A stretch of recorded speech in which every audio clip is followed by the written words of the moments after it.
buen día. Yo también tengo que agradecer a la organización el haberme invitado. Me preguntaba cómo es que me habían invitado, entonces buscando la geografía es el punto más distante de la península y bueno, también quizás el punto más distante donde hay gente de la península trabajando en arqueología en el mundo. Entonces bueno, quizás es esa cosa exótica la que nos trae aquí o la que nos llevó allí. Efectivamente, os voy a pedir que me acompañéis en un recorrido de 13.000 kilómetros siguiendo la ruta luso-hispana de Magallanes hasta la Tierra del Fuego, donde esta expedición en realidad no vio gente, sino que solo vio, no se sabe muy bien si humos, fuegos o las dos cosas. En realidad el primer contacto de los europeos con la gente que vivía allá se produce en 1624, cuando los holandeses buscan pasos alternativos que no estuvieran controlados por los españoles. Mi comunicación va a girar un poco en una primera parte sobre cómo los europeos han visto desde ese momento a la gente de Tierra del Fuego, hacer una reflexión sobre este tema. Después brevemente voy a explicar cómo sabemos cuándo llegaron allí y qué es lo que se sabe a través de la arqueología, para finalmente, si queda tiempo y no se produce ninguna lipotimia, explicar muy rápidamente, enseñaros muy rápidamente algunas vistas de las excavaciones que hemos realizado allí durante 20 años. En la pantalla, para que no me estéis mirando a mí, pasarán algunas escenas de paisajes y de fauna para ambientar un poco, para ponerse un poco en la situación.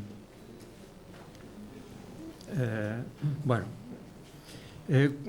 como he dicho, la primera descripción se debe a este holandés que tiene un mal encuentro con la gente del lugar porque hay una pelea, desaparecen algunos cuerpos de los holandeses que iban de los marineros, con lo cual la primera descripción es una descripción de una curiosa forma de vida, pero ya con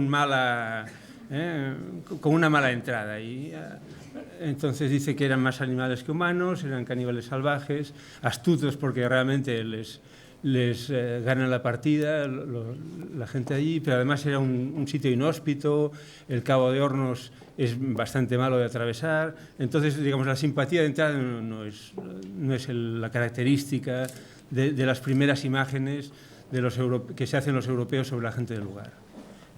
Más tarde James Cook pasa por allí también en un viaje y dice gran miseria, pero ya está este concepto del pobre inocente que regala todos sus bienes, que son dignos de piedad porque en realidad habían regresado, hay una regresión al más bajo nivel de la humanidad. Así pasamos de una visión todavía muy marcada por la cuestión bíblica, ¿no? en la que desde un estado primitivo adánico se retrocede al más bajo nivel de la humanidad. Y sobre todo lo que les llamaba evidentemente la atención a gente que venía de Inglaterra con sus reyes y reinas es que esta gente no tenía jerarquías, ni nación, ni organización social, porque evidentemente en Europa se están empezando a gestar las naciones y las luchas entre naciones son la orden del día allí.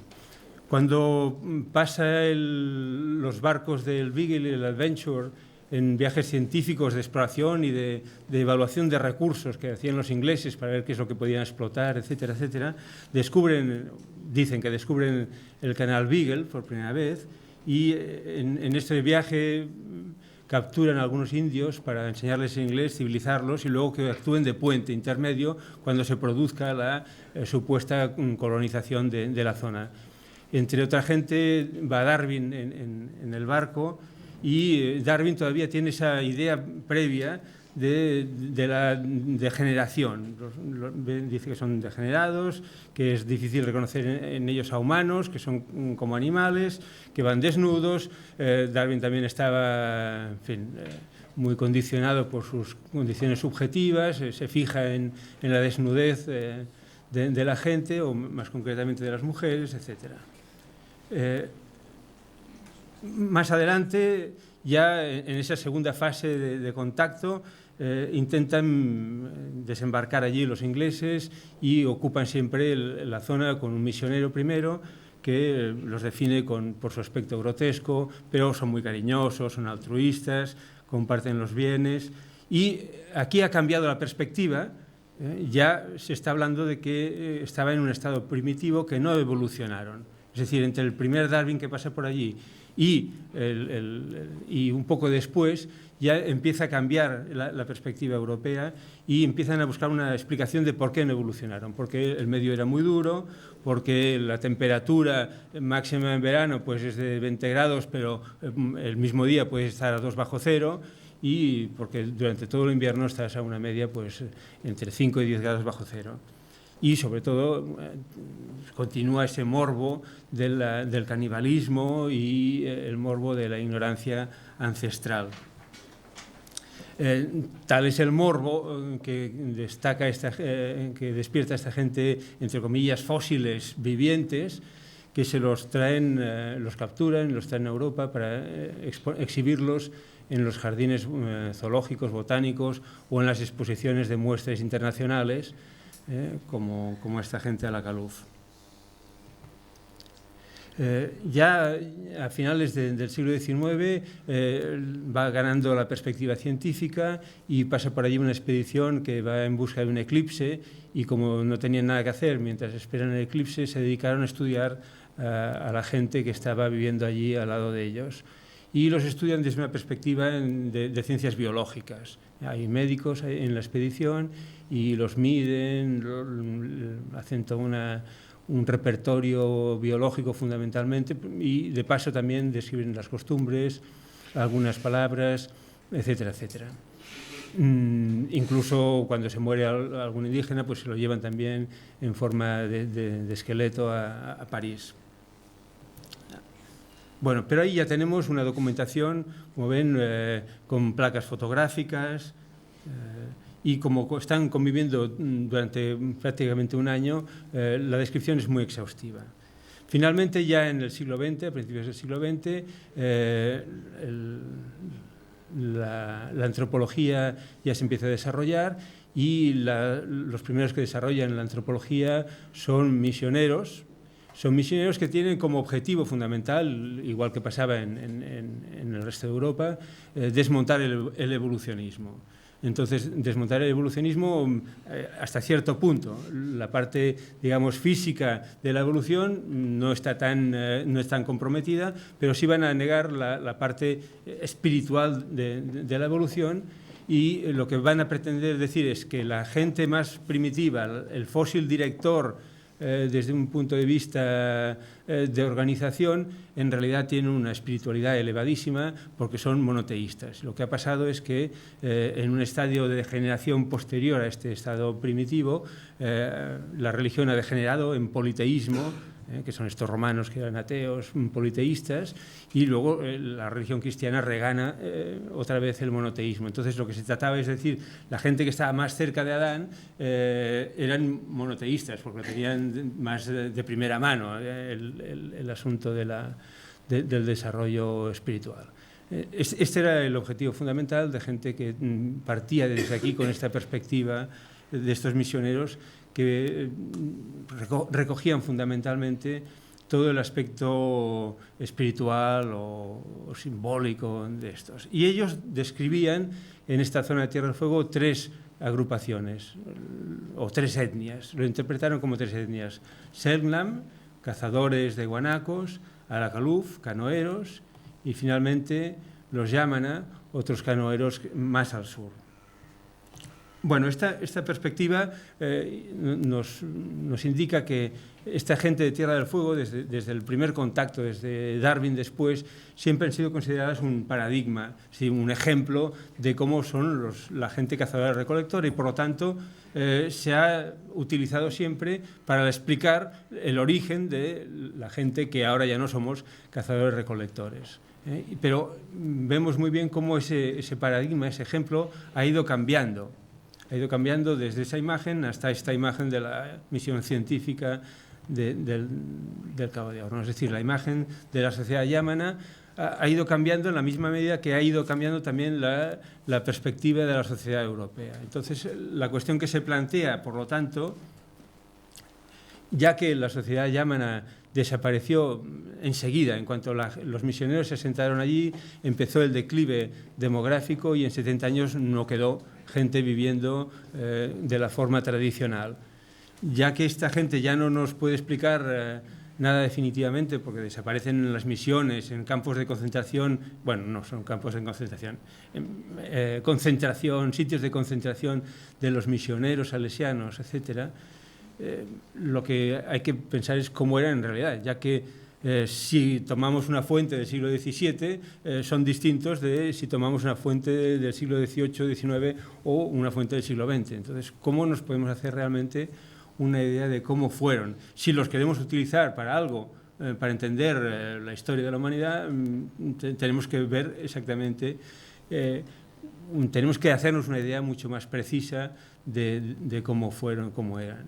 Entonces a nosotros se nos ocurrió tres aproximaciones sucesivas: un análisis crítico de los distintos relatos, analizar las contradicciones en las que entran los distintos relatos y considerar las condiciones subjetivas de la persona que está haciendo el relato. Bueno, esto no es excesivamente nueva esta perspectiva, pero sí que es muy ilustrativa porque permite realmente, finalmente, ver por dónde están fallando los distintos relatos y al menos intentar hacer una evaluación más ecuánime. Otra aproximación fue estudiar desde una perspectiva como si fueran objetos arqueológicos todas las colecciones etnográficas de los museos. En cada colección de museo, recogida por personas diferentes en momentos diferentes, hay una información que nos va muy bien contrastar con la información etnográfica y ver realmente una primera aproximación como si fuera arqueológica al asunto.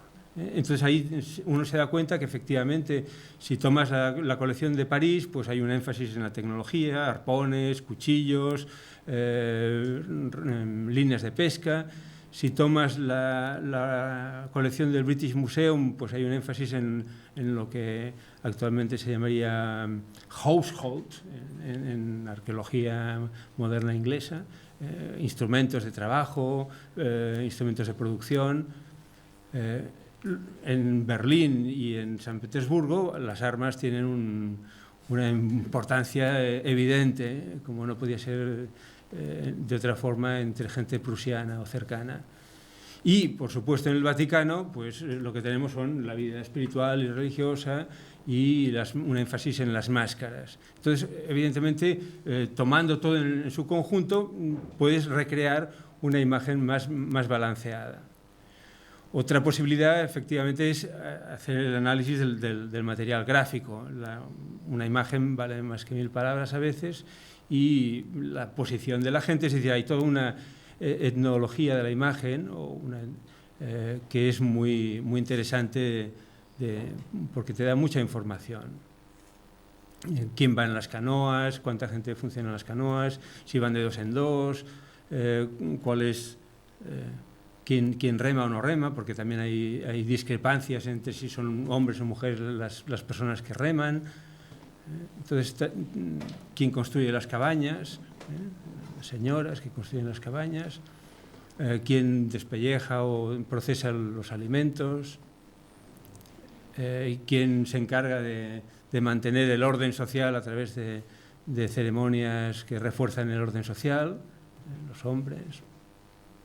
En fin, con todo eso vas recreando las piezas del puzzle. Evidentemente esta es una imagen, un fotomontaje ya para el nivel prototurístico, para el desarrollo turístico de la zona.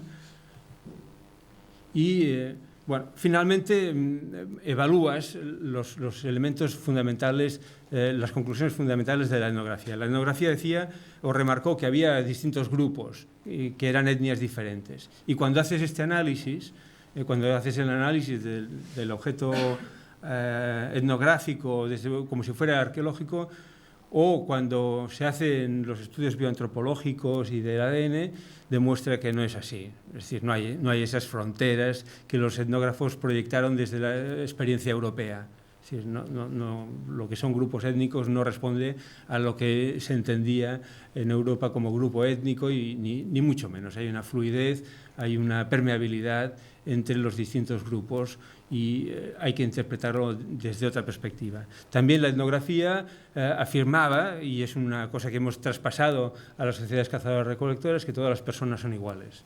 Bueno, cuando analizas los gráficos, cuando analizas desde un punto de vista mucho más riguroso y analítico las fuentes, cuando introduces esa información en modelos asistidos por ordenador, como por ejemplo redes neuronales, te das cuenta que no era tan paradisíaca ni tan igualitaria esa sociedad, sino que demuestra, por ejemplo, que hay una discriminación clara y efectiva de las mujeres. Es decir, las mujeres no tienen el mismo peso político que tenían los hombres en estas sociedades cazadoras-recolectoras, a pesar de todo lo mucho que se ha escrito sobre la igualdad en sociedades cazadoras-recolectoras. Y cuando haces un análisis desde una perspectiva arqueológica de esa información etnográfica, y cuando evalúas realmente la producción y a quién va destinada, a quién la hace y quién la disfruta, también te das cuenta rápidamente que había una clara desigualdad entre el beneficio por inversión hecha de esfuerzo entre el hombre y las mujeres. Bueno, esa es la perspectiva etnográfica, esa es la primera parte de lo que quería resumir. Entonces, ¿qué nos dice la arqueología? Hasta ahí la etnografía, hasta ahí una perspectiva, digamos, desmitificadora de las fuentes etnográficas. ¿Qué nos dice la arqueología? ¿Quiénes eran? ¿De dónde venían? Etcétera, etcétera. Esto es lo que sale en todas las divulgaciones de la arqueología. ¿Qué es lo que pretende la arqueología? Es decir, ¿quiénes éramos? ¿De dónde venimos? ¿Dónde vamos? Bueno, entonces, nuestros colegas argentinos han hecho mucho trabajo desde el 75 en esa zona, y sabemos que llegó la gente hace más de 11.000 años al extremo sur, al extremo que podían ir andando, que sobrevivían con caza de grandes animales hoy día extinguidos y probablemente quizá comiendo otras cosas que no han quedado bien registradas. Después de esos 11.000 años hay un vacío hasta hace 6.900 años en los que se asienta un campamento de gente cazadora-recolectora. Se documenta que cazaban guanaco ya en las orillas más meridionales del canal Beagle. Hasta ahí podían haber llegado andando. Y ese campamento es muy efímero porque es cubierto por una lluvia de ceniza volcánica. Sí, hay una erupción volcánica y una lluvia que cae la ceniza y que tapa ese campamento, se abandona muy rápidamente o se mueren por el camino. Pero 300 años más tarde, muy poco tiempo después, o 200, se vuelve a sentar una gente que ya tiene otro tipo de relación o de estrategias de subsistencia. Empiezan a explotar los recursos litorales. Y empiezan a explotar los recursos litorales de una forma que podemos decir que no solo han explotado esos recursos litorales, sino que vienen con una experiencia ya de explotación de los recursos litorales y que llegan no solo hasta donde pueden caminar, sino que llegan más allá, llegan a las últimas islas. Entonces, tanto por el ADN como por el tipo de estrategias, probablemente es una gente que ya tenía esa experiencia de más al norte y que llegan enseguida hasta el extremo sur. Sabemos que hubo algún tipo de medio de navegación porque se llegaron a zonas de islas a las que no se puede llegar andando. Y estos son un palimpsesto del material. Hay, como se ve arriba a la derecha, arpones, cinceles de hueso de cetáceo, raederas, raspadores, piedras machacadoras, percutores, piedras pulidas, pulimentadas, unas especies de cinceles también pulimentados, adornos hechos con dientes perforados, puntas de arpón fabricadas en hueso de ballena, es decir, ya se está explotando todo tipo de recursos marítimos. Y también encontramos vértebras de lobo marino con estas puntas clavadas. Es decir, y eso ya presupone que efectivamente es muy probable que hubiera una caza de lobo marino desde canoas, porque las tenían, lo sabemos, y porque cazan al lobo marino con arpón.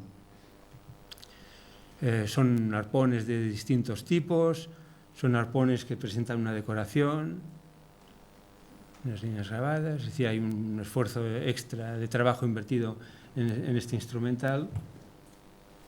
Y además de esos arpones, pues hay todo un instrumental lítico, y ese tipo de instrumental perdura hasta hace 4.600 años, desde la primera ocupación, sin mayores cambios, a pesar de que hay contactos documentados por la importación de materias primas desde la zona al norte del estrecho de Magallanes. Algunos objetos implican justamente esos contactos o que hay una fluidez de movimientos arriba y abajo.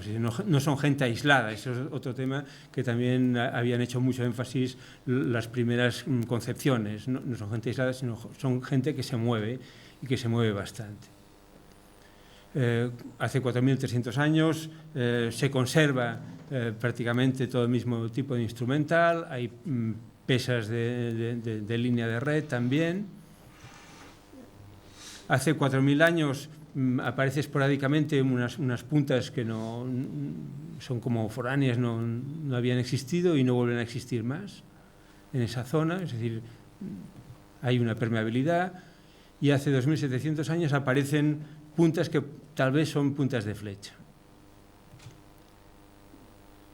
Eso continúa, como ven, hace 1.600 años. Hasta que hace 1.400 años tenemos bien documentada el uso de la flecha.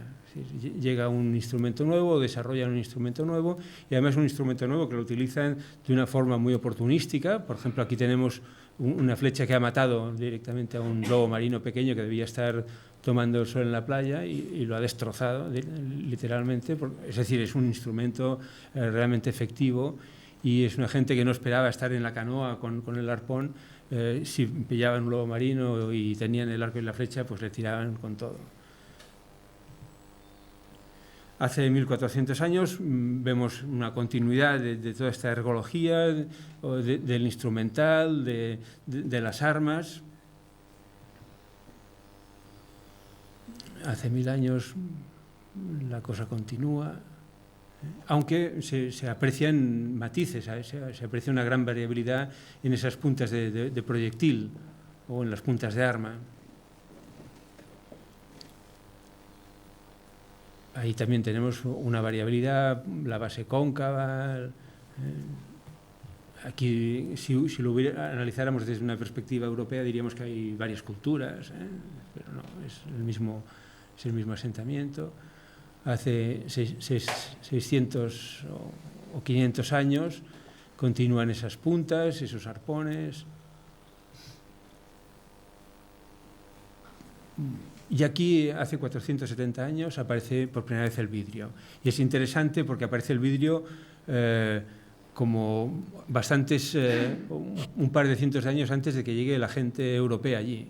Es decir, eso también nos demuestra que se está moviendo material, y se está moviendo material exótico, que el vidrio que a lo mejor tiró Magallanes en el estrecho de su nombre, les llega a estos, al canal de Beagle, casi inmediatamente. Hay una fluidez de movimientos de la gente, a pesar de lo cual continúan, digamos, haciendo cosas muy similares. Y ahora ya estamos en el periodo histórico, en el periodo de contacto, porque hay vidrio, hay marcas de cortes de metal, y observarse arriba la enorme variabilidad de las puntas, de las puntas muy chiquititas hasta unas puntas que no son de flecha, que son de daga, pero hay toda una morfología, toda una variabilidad, hay una flexibilidad muy grande en ese tipo de instrumental. Otro asentamiento absolutamente sincrónico, que está situado a 40 kilómetros, donde el instrumental es un poco distinto al instrumental lítico, pero hay algunos elementos como las puntas esas de proyectil o de daga, o los arpones que conectan un sitio con otro. La forma de explotar la materia prima es distinta, excepto en la talla bifacial. En definitiva, ¿qué nos dice la arqueología de todo este trabajo desarrollado durante 30 años por nuestros colegas americanos. Dice, hubo algunos cambios, hubo algunas influencias externas a lo largo de 6.000 años de ocupación. Se mantuvo una cierta continuidad desde hace 6.300 años hasta la actualidad, pero con algunos momentos de desajuste, de desequilibrio, de entrada de cosas nuevas o desarrollo de nuevo instrumental. Es decir, hubo una estabilidad de base, pero hubo una inestabilidad conjuntural en ciertos momentos concretos. Bueno, una conclusión muy interesante, fantástica, pero es lo que comentaba ayer muy bien. ¿Por qué? ¿Por qué? Entonces hicimos un análisis de todo el desarrollo medioambiental. Hicimos toda una serie de análisis de toda la línea isotópica para ver cómo había cambiado la temperatura a lo largo de todos estos años, de estos 6.900 años. Y bueno, es lo mismo. Hay una cierta estabilidad con algunas fluctuaciones, como la pequeña edad del hielo, de la Edad Media, etcétera, etcétera. Es decir, parecería coherente con esa estabilidad general. O sea, tampoco nos dice nada cruzar una cosa con la otra.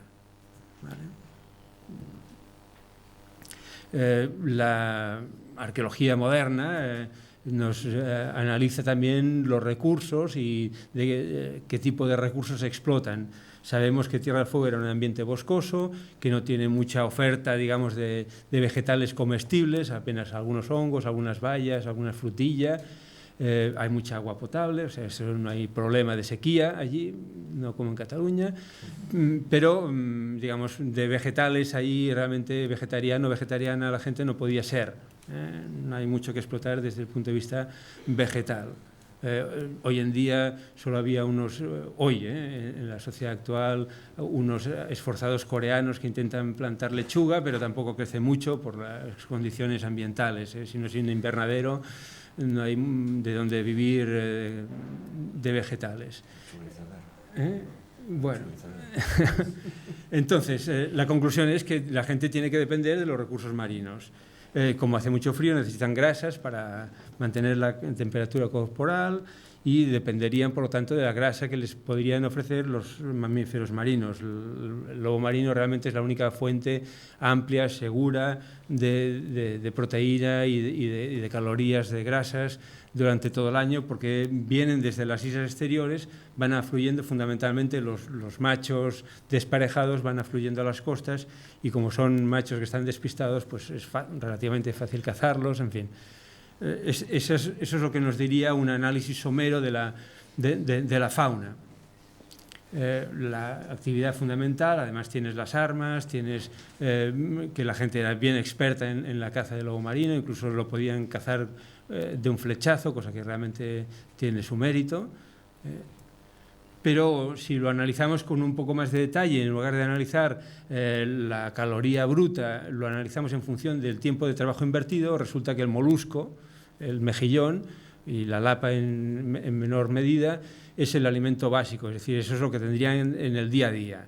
Y eso es lo que se aporta diariamente, porque no cada día una persona era capaz de comer o de cazar un lobo marino. Incluso ya en el último momento, cuando hay una gran depreción, una gran baja de lobos marinos por la caza de los europeos de lobo marino, dicen un indígena es afortunado si caza un lobo marino cada mes o uno cada 7 meses.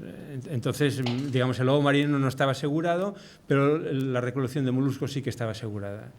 Entonces, aquí hay una inversión desigual o un rédito desigual del esfuerzo invertido. Por lo tanto, yo diría que en función del esfuerzo, lo fundamental, y en función de asegurarse la sobrevivencia diaria, lo fundamental era el marisqueo.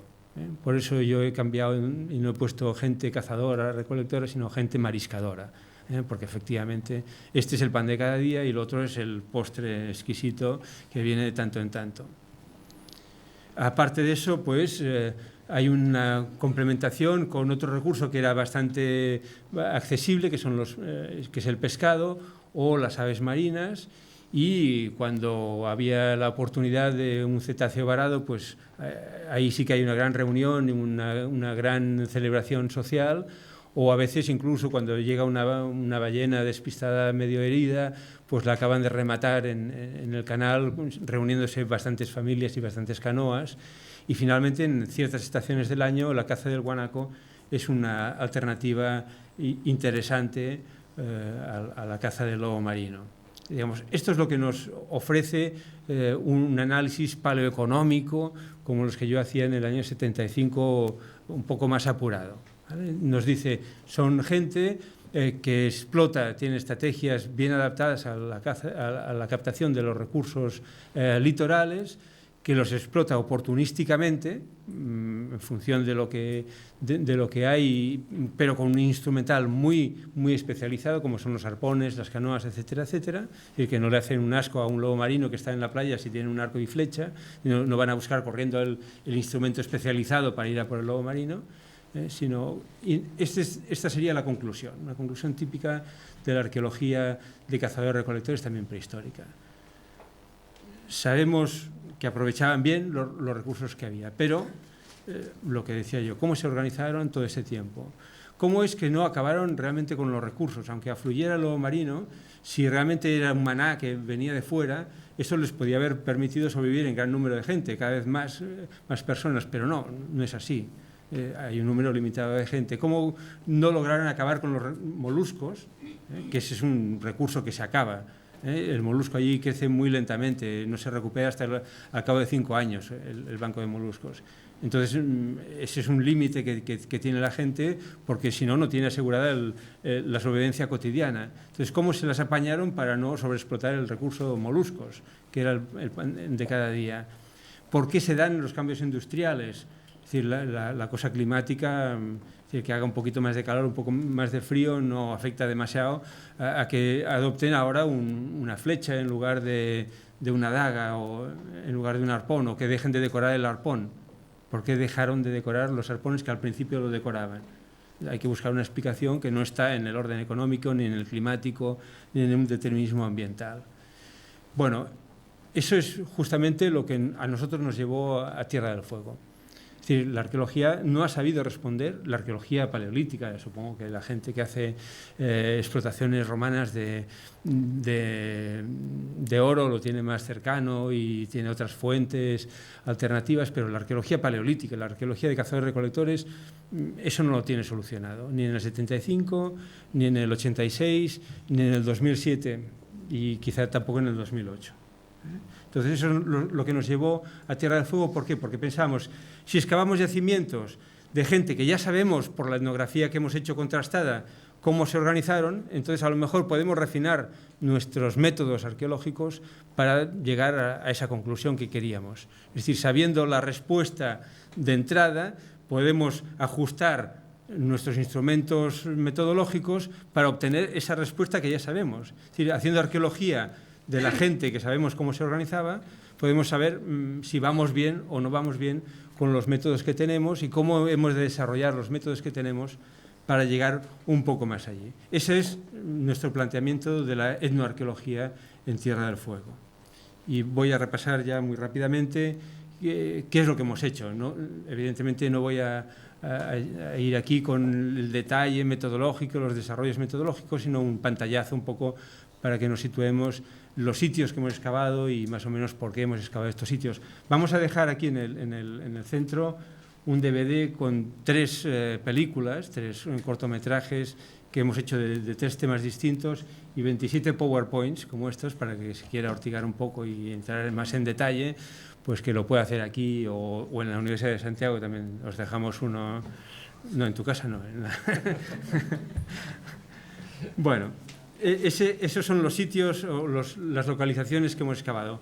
Están dentro del área Llaman, las primeras, a unos 60 kilómetros de distancia máxima entre ellas. Es decir, primero excavamos en un sitio cercano, relativamente cercano a la ciudad de Ushuaia, que era Túnel 7, y luego escogimos otros sitios sincrónicos, pero en un biotopo distinto. Lo que se trataba era de eliminar, o digamos de contemplar la variable biotopo para poder ver la variabilidad arqueológica que fuera debida al biotopo, eliminarla, ¿no? Bueno, ese es el primer sitio, túnel 7, al pie de una montaña bastante elevada, tiene delante unas islas con cormoranes y con lobos marinos. Esa es la excavación. Primero lo hicimos en extensión hasta que localizamos una unidad de ocupación. Sí, lo que... Bueno.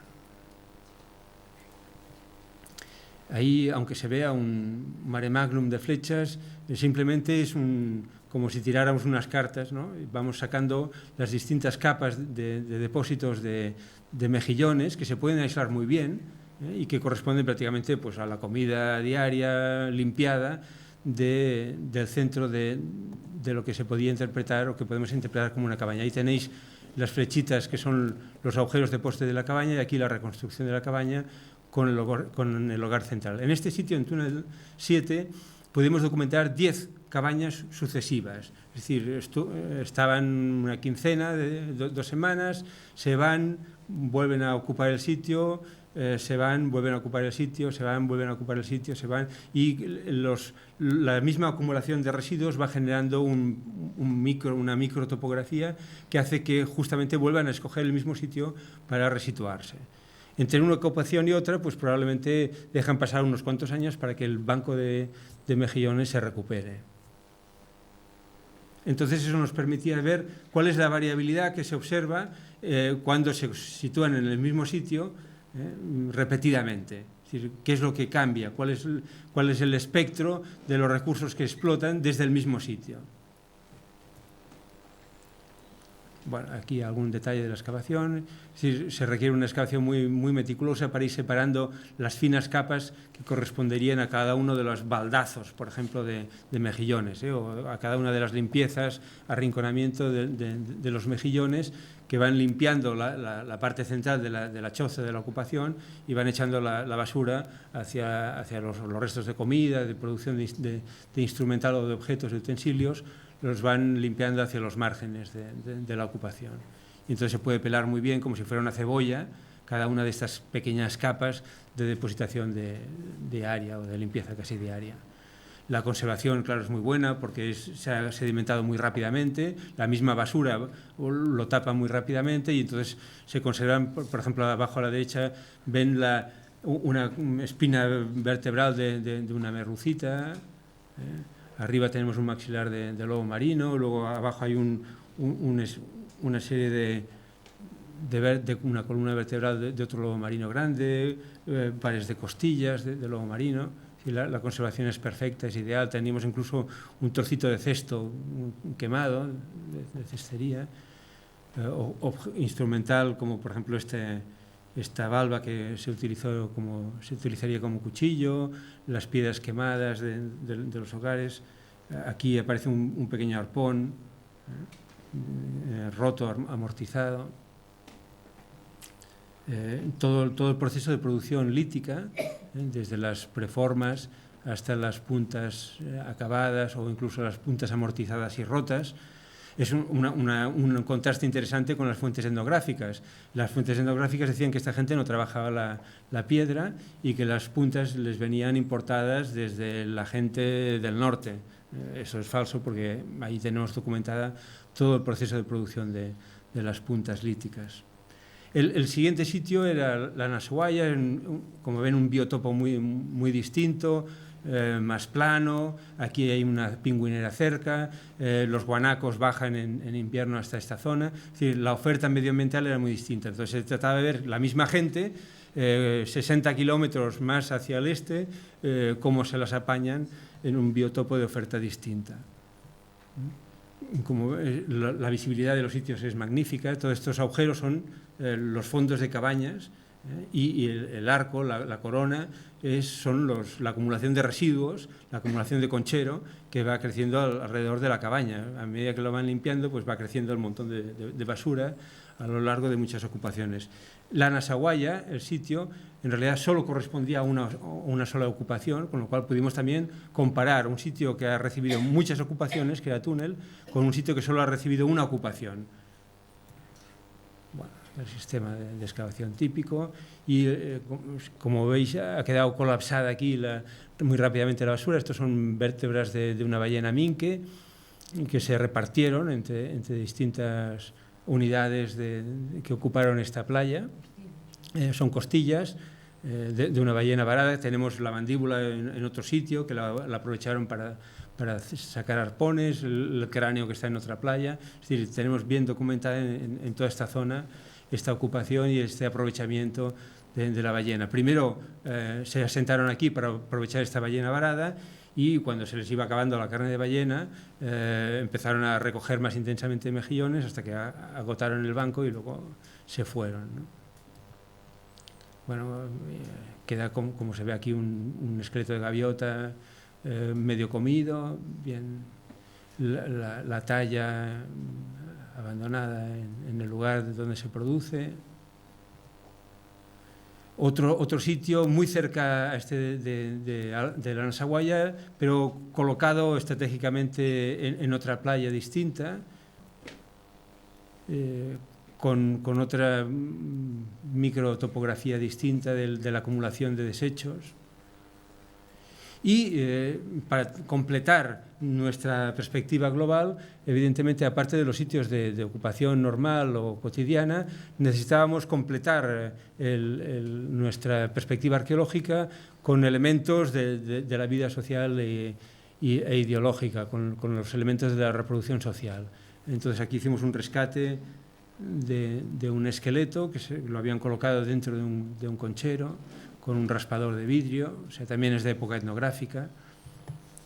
O excavamos otro enterramiento ahí en un alero de una mujer joven,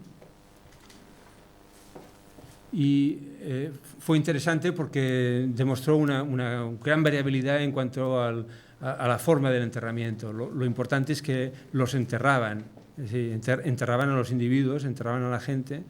Ahora, ¿cómo? Pues dependía de la estación del año, si podían hacer un agujero o si la tierra estaba congelada o no, cómo se moría, dónde se moría. A veces simplemente quemaban la cabaña con el individuo dentro y ya está, ¿no?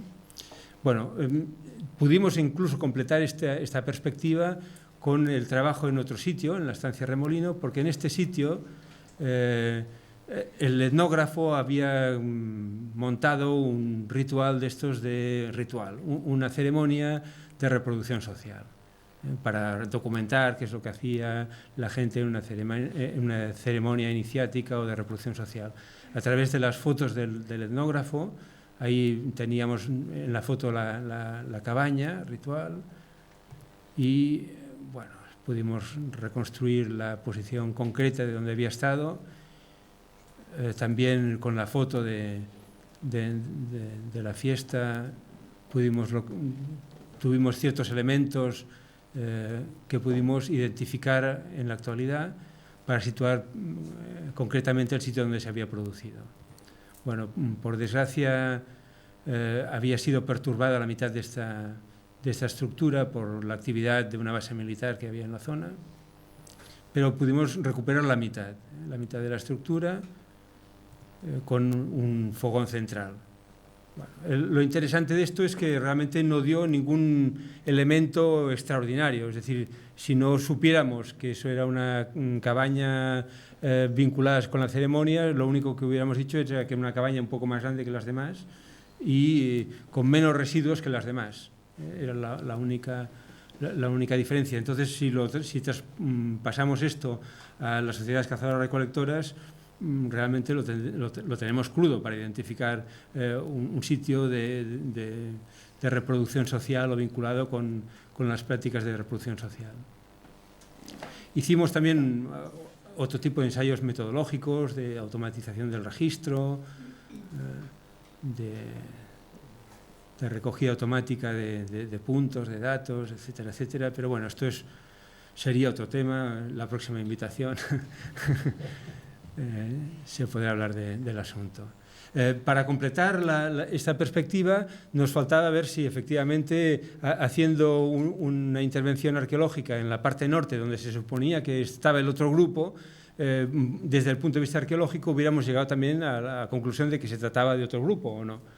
y entonces iniciamos otro proyecto en Ewan.